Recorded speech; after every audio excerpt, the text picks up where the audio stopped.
సర్వ మానవాళికి రక్షకుడు, మనకు కొండంత అండగా నిలిచేవాడు, మనసులో తలచిన వెంటనే గుండెల నిండా ధైర్యాన్ని నింపగలిగే మహాయోధుడు, అభయహస్తంతో ఎల్లవేళలా మనల్ని కాపాడే ఆ భగవంతుడిని ఇప్పుడు మనసారా స్మరించాలి.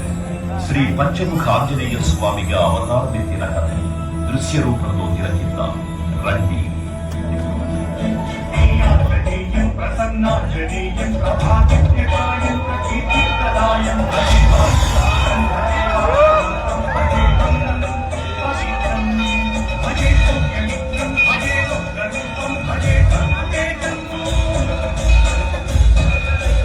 అది రామాయణ మహాయుద్ధం భీకరంగా సాగుతున్న తరుణం. శ్రీరామచంద్రుని సారథ్యంలో వానర సైన్యంతో విజృంభిస్తూ లక్ష్మణ స్వామి తనతో పోరాటం చేస్తున్న రావణుడి కుమారుడు ఇంద్రజిత్ తలని బాణంతో ఒక్క వేటుతో వేరు చేశాడు.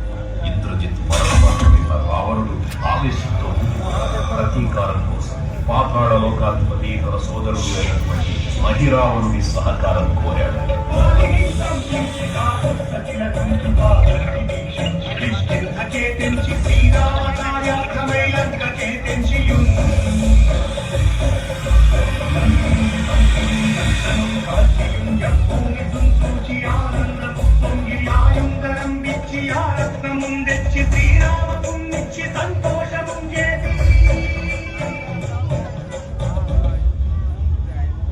తన ప్రభువులను కాపాడుకోవడానికి వాయువేగంలో పాతాళ లోకానికి చేరుకున్న ఆంజనేయ స్వామికి సగం మొసలి సగం వానర రూపంలో ఉన్న వింత జీవి ముఖద్వారం వద్ద కాపలా కాస్తూ కనిపిస్తుంది.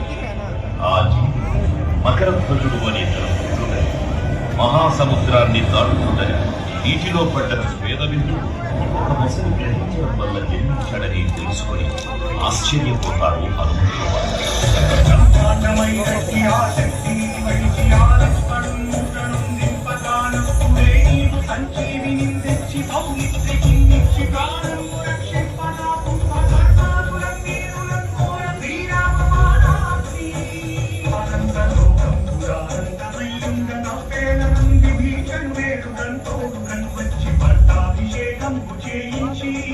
సీతామహాదేవి శ్రీరామ